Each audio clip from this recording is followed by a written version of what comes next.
صلو علی الحبیب صلی اللہ تعالی علی محمد صلی اللہ علیہ وسلم۔ آج ایک مختصراً قرآنی واقعہ میں آپ کو سنانا چاہتا ہوں، اور اس واقعے کو سنانے کا ایک مقصد یہ بھی ہے کہ ہم اللہ کے کلام کو پڑھتے کتنا ہے اور اس کے بارے میں جانتے کتنا ہے۔ حالانکہ یہ اللہ کا کلام ایک بہت بڑا خزانہ ہے۔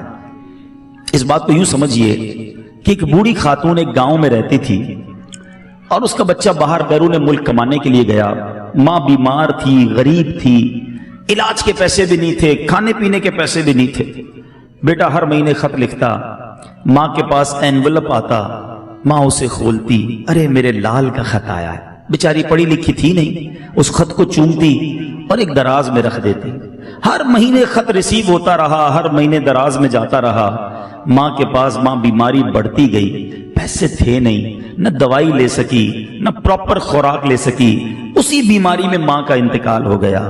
جب کفن دفن کرنے لوگ آئے، گھر کی صفائی ہوئی، ایک دراز کھولی گئی، بہت سارے لیٹر نکلے۔ بیٹا ہر مہینے ماں کو رقم بھیجتا رہا، مگر ماں پڑھی لکھی تھی نہیں، وہ چوم کر اس خط کو تو رکھتی رہی۔ ہزاروں لاکھوں روپے آ چکے تھے، اسے کیش کروا لیتی، علاج بھی ہو جاتا، خوراک بھی مل جاتی، گھر بھی بن جاتا۔ بیٹا ہر مہینے ماں کو بھیجتا رہا، مگر بے پڑھی ماں سمجھ ہی نہ سکی کہ یہ خط ہے یا میرے لیے پیسے ہیں۔ سچ بتاؤ، قرآن کو ہم نے کیا کیا ہوا ہے؟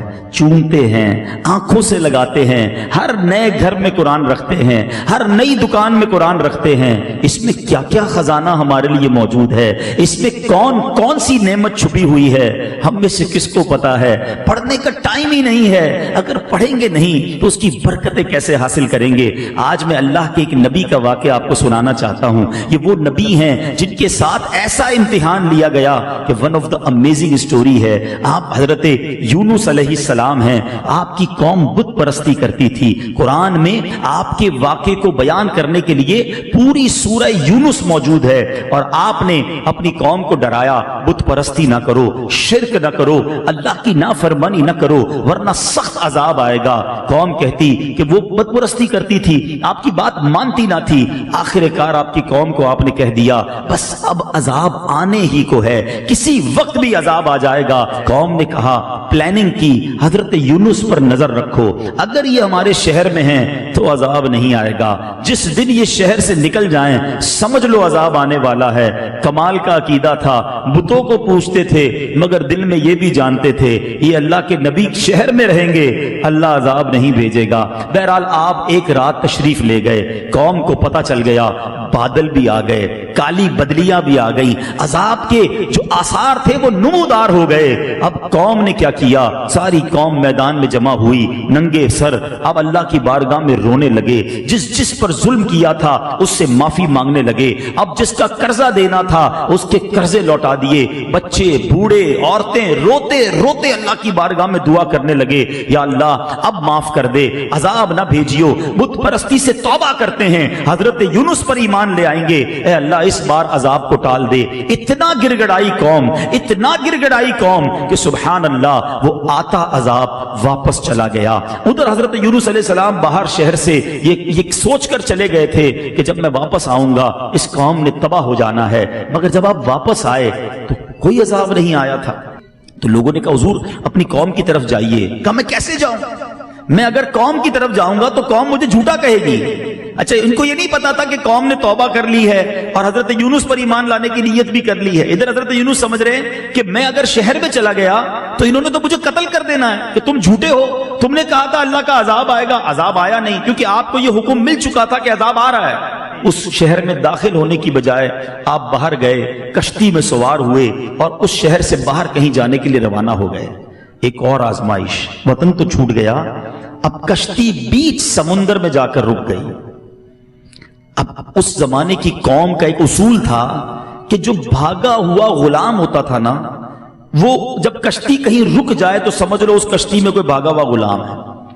اب انہوں نے کہا کون ہے؟ تو ایک قرآن دازی ڈالی گئی، اور اس قرآن دازی میں حضرت یونس ہی کا نام نکل آیا۔ بھری کشتی سے بیچ سمندر میں آپ کو انہوں نے دریا میں سمندر میں ڈال دیا، سمندر میں ڈال دیا، کشتی آگے چلی گئی۔ اللہ کے نبی ہیں، آزمائش دیکھو۔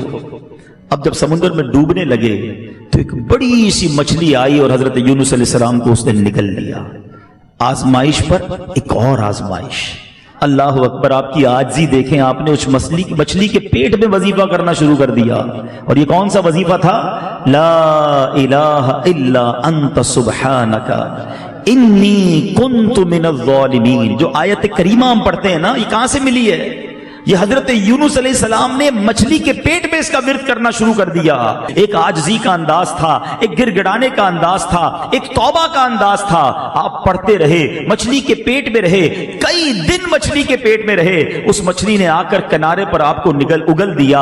اب جب آپ کنارے پر آئے، کمزور ہو چکے تھے، جلد بھی آپ کی بالکل نرم ہو چکی تھی، کھڑے ہونے کی بھی ہمت نہ تھی۔ اللہ کی شان دیکھیں، اللہ نے وہاں ایک کدو کی جو بیل تھی، ایک چھوٹا سا پودا آپ کے قریب اگ گیا، اسی سے آپ کو خوراک ملی، انرجی ملی، صحت ملی، اور کچھ دنوں کے بعد جب اپنے شہر آپ واپس آئے تو لوگوں نے آپ کو بڑی عزت کے ساتھ ویلکم کیا، آپ پر ایمان لائے اور ہنسی خوشی وہ زندگی گزارنے لگے۔ میرے میٹھے اسلامی بھائیوں، یہ واقعہ میں نے کسی سٹوری بک سے نہیں سنایا، یہ واقعہ میں نے آپ کو کسی ناول سے نہیں سنایا، یہ واقعہ قرآن مجید فرقان حمید میں اللہ تبارک و تعالیٰ نے بیان کیا۔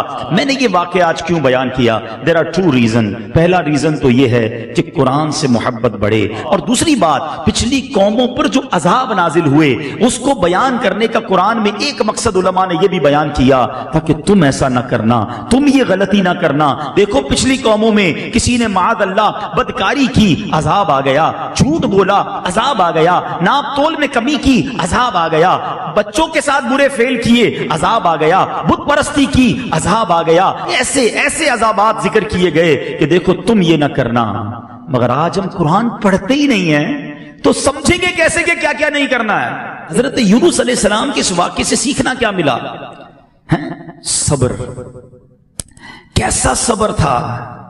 آپ سوچیں، اللہ کے نبی ہیں، وطن چھوٹا، کشتی سے پانی میں ڈال دیا گیا اور مچھلی نے پیٹ میں نگل لیا۔ ان تمام باتوں کے باوجود زباں پر شکوہ نہیں تھا، مگر آج چھوٹی چھوٹی تکلیف پر، چھوٹی چھوٹی آزمائش پر زبان پر شکوے ہیں، شکایتیں ہیں۔ اللہ نے کچھ دیا ہی نہیں، میں تو پیچھے رہ گیا، کہ کسی کا احسان کیوں اٹھائیں، کسی کو حالات کیوں بتائیں، تم ہی سے مانگیں گے تم ہی دو گے، تمہارے در سے ہی لو لگی۔ نہ بتایا کرے لوگوں کو اپنے پرابلمز۔ اور میں ایک اور بات بتاتا ہوں، اصل میں ہمیں بعض اوقات پتہ کیا لگتا ہے، میں بیمار ہوں نا، مجھے لگتا ہے سارے ہی صحت مند ہیں، میں اکیلا ہی بیمار ہوں۔ کسی کا کاروبار ڈاؤن ہو جائے اس کو لگتا ہے میرا ہی بیڑا غرق ہو گیا، باقی تو سبھی ہنس رہے تھے، میں دعوت میں گیا یار سبھی چمک رہے تھے، مجھے لگا میرا تو کاروبار تباہ ہو گیا، سب کروڑ پتی ہو گئے ہیں۔ اچھا کسی کی شادی میں گئے، اس کی شادی میں سج دج دیکھی تو بندہ سمجھتا ہے یار یہ تو سارے ہی ترقی کر رہے ہیں، میں ہی ٹینشن میں ہوں۔ ایسا نہیں ہے، میں آپ کو میں اندر کی بات بتا رہا ہوں۔ زندگی کی جو گاڑی ہے نا، وہ مسائل کے پہیوں پر ہی چلتی ہے۔ دنیا میں کوئی ایسا نہیں ہے جس کے ساتھ کوئی دکھ نہیں ہے۔ پرابلمز رہیں گے زندگی میں، آزمائش کے بغیر زندگی نہیں گزرتی، مگر ہمیشہ آزمائش میں اللہ کا شکر ادا کرنا، صبر کرنا، کیونکہ رب نے تمہیں کروڑوں سے اچھا بنایا۔